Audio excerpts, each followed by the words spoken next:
Assalamualaikum warahmatullahi wabarakatuh. Selamat pagi anak-anakku peserta MPLS SMK Negeri Budo.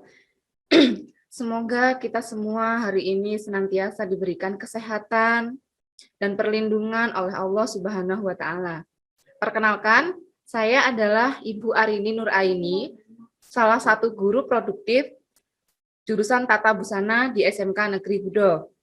Hari ini saya akan menjelaskan tentang cara belajar efektif dan pengenalan program keahlian jurusan Tata Busana. Nah, berikut adalah penjelasan cara belajar efektif dan pengenalan jurusan Tata Busana. Oke. Next. Nah, hari ini yang pertama saya akan menjelaskan tentang yang pertama, next Mas. Nah, yaitu profil jurusan Tata Busana. Yang kedua adalah struktur organisasi jurusan Tata Busana. Yang ketiga, mata pelajaran jurusan Tata Busana. Dan keempat adalah kiat-kiat belajar di masa pandemi. Oke, yang pertama, apa sih busana itu? Nah, Tata Busana itu adalah kompetensi keahlian program studi, keahlian yang menekankan pada bidang pembuatan busana dalam pengelolaan dan penyelenggaraan usaha busana, serta mampu berkompetisi dalam mengembangkan sikap profesional dalam bidang busana. Nah, kompetensi keahlian busana butik atau tata busana ini menyiapkan peserta didik untuk memiliki kemampuan pengetahuan dan keterampilan dalam pembuatan busana. Nah, menurut pepatah, tak kenal maka tak sayang. Yuk kita kenalan dulu sama ibu-ibu guru tata busana. Yang pertama ada kepala jurusan. Beliau adalah Ibu Inun Wahyuti. Kemudian Bu Rizka Uzlifah selaku kepala bengkel. Selanjutnya adalah Ibu Ernawati selaku laboran. Kemudian Ibu Francisca Widyastuti selaku guru produktif. Berikutnya ada saya, Arini Nuraini. Yang terakhir ada Ibu Izatul Munawaroh. Nah, nanti di kelas 10, 11, dan 12, kita mau belajar apa sih? Nah, di sini akan saya ulas. Yang pertama, kalian akan diajari membuat pola. Kemudian, diajari membuat suatu busana atau teknik penjahit. Selanjutnya, ada dasar desain, kemudian pemilihan bahan tekstil, dan kepariwisataan. Berikut adalah contohnya pembuatan pola. Jangan khawatir, misalkan kalian di SMP dulu belum pernah diajari, nanti akan kami ajari di sini. Bagaimana cara membuat pola dan juga menjahit. Kemudian lanjut. Nah, di kelas 11 kita mau belajar apa lagi? Di kelas 11 kita akan membuat pembuatan busana industri. Selanjutnya ada pembuatan busana custom made, kemudian membuat hiasan busana, selanjutnya ada desain busana, yaitu lanjutan dari dasar desain tadi ya. Kemudian yang terakhir ada produk kreatif dan kewirausahaan. Berikut adalah contohnya. Nah, di sini nanti akan diajari cara membuat desain. Selanjutnya akan diajari cara menghias kain. Nah, ini adalah salah satu produk dari mata pelajaran produk kreatif dan kewirausahaan. Dan nanti di kelas 11, kalian, anak-anakku, akan mengadakan atau akan melakukan PKL atau praktik kerja lapangan ya.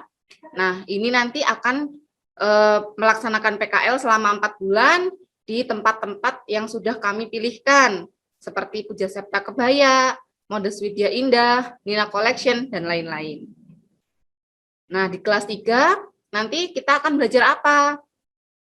Lanjutan dari kelas 11, yaitu pembuatan busana industri. Selanjutnya, membuat busana custom made, kemudian produk kreatif dan kewirausahaan.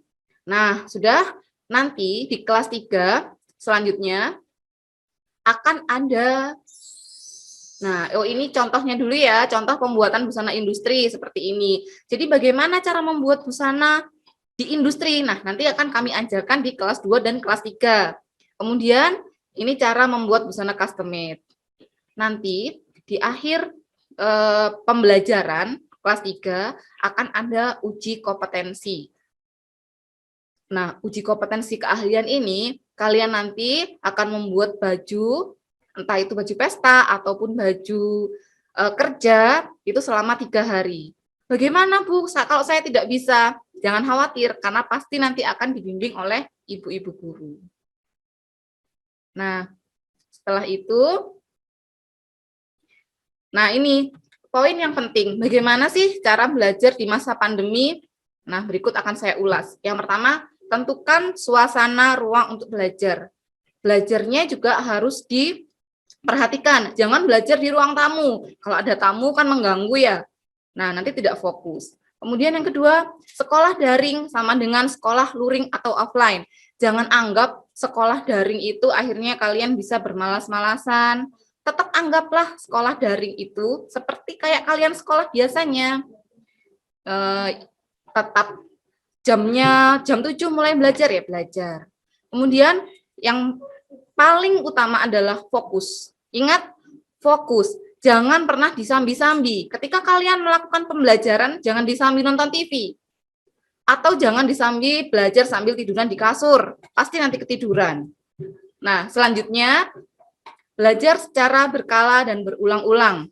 Ketika kalian kurang paham tentang suatu materi, kan kalau daring itu susah ya, kita nggak bisa ketemu langsung dengan gurunya, tanya pun via WA agak susah.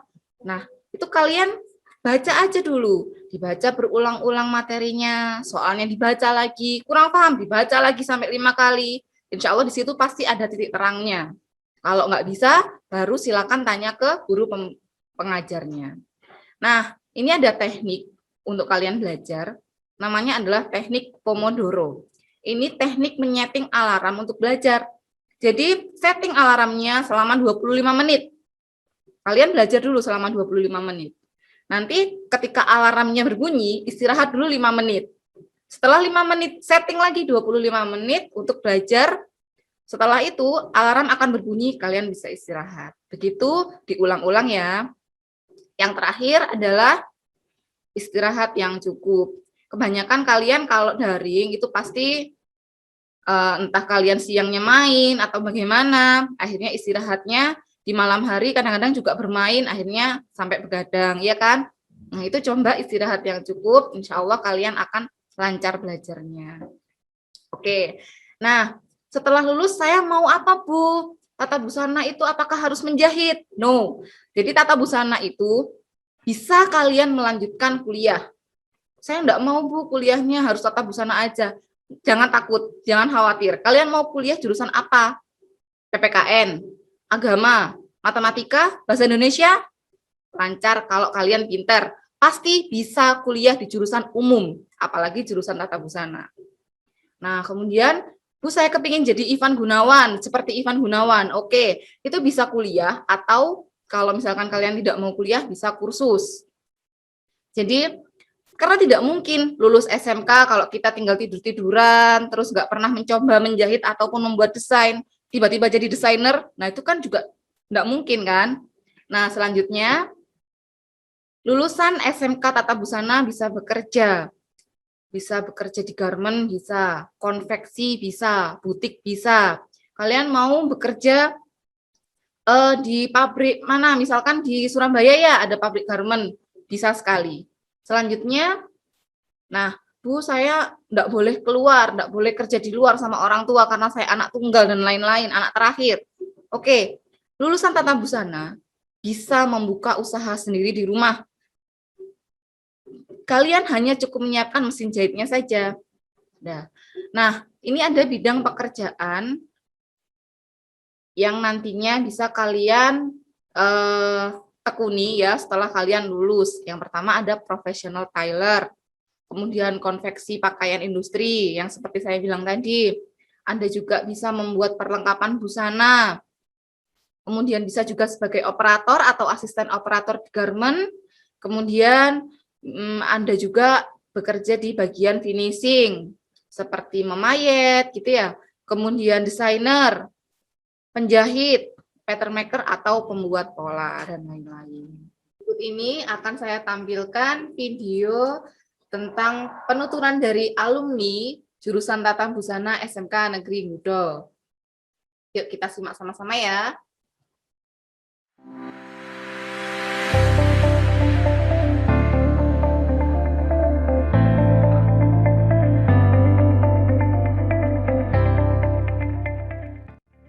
Sebagai salah satu jurusan tertua di SMK Negeri Gudo, Tata Busana telah mencetak lulusan yang terampil dalam bidang tata busana. Jurusan Tata Busana bukanlah jurusan yang baru di dunia SMK. Lulusannya pun banyak mengisi pos-pos lapangan kerja yang bergerak di bidangnya. Adalah sebuah anggapan yang salah bila lulusan jurusan ini hanya bisa berkutat dalam hal jahit menjahit saja. Siswa dalam jurusan Tata Busana dibekali keterampilan yang beragam seperti mengukur, membuat pola, menjahit, memilih bahan tekstil, menggambar, dan keterampilan yang lain. Sarana dan prasarana yang dimiliki juga telah memenuhi standar nasional pendidikan untuk penyelenggaraan jurusan Tata Busana, mulai dari mesin jahit konvensional, mesin jahit modern, mesin bordir, dan alat ukur serta alat penunjang kegiatan praktikum yang lain. Di samping itu, tenaga pendidik yang ahli dan bersertifikasi menjamin kualitas dan mutu pembelajaran yang diselenggarakan oleh jurusan Tata Busana.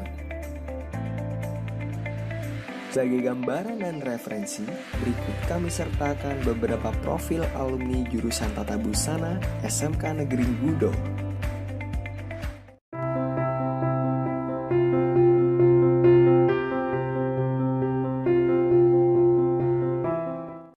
Assalamualaikum warahmatullahi wabarakatuh. Nama saya Asayida Nafisa.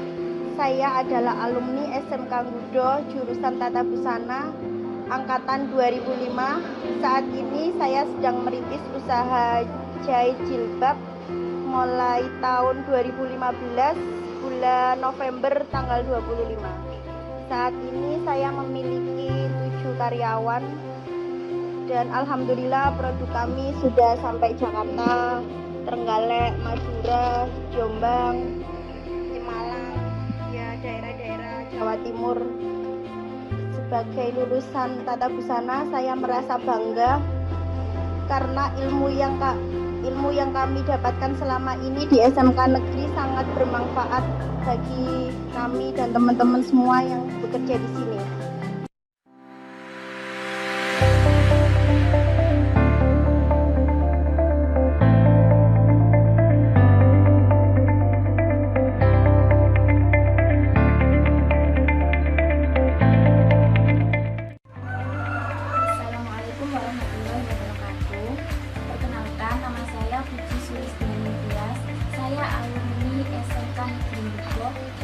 Jurusan Tata Busana tahun 2013. Untuk saat ini saya telah mengembangkan usaha jahit kebaya dan gaun pengantin.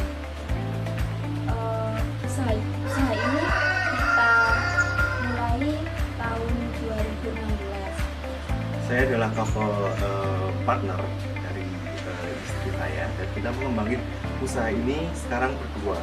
Dan alhamdulillah sekarang kita udah memiliki sekitar 8 karyawan tetap di tempat ini dan ada sekitar 4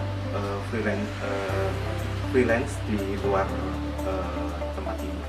Jadi usaha ini selain dijahit kebaya dan gaun, kita juga menyewakan kebaya dan pengantin. Dan alhamdulillah telah menjangkau di beberapa kota di Indonesia.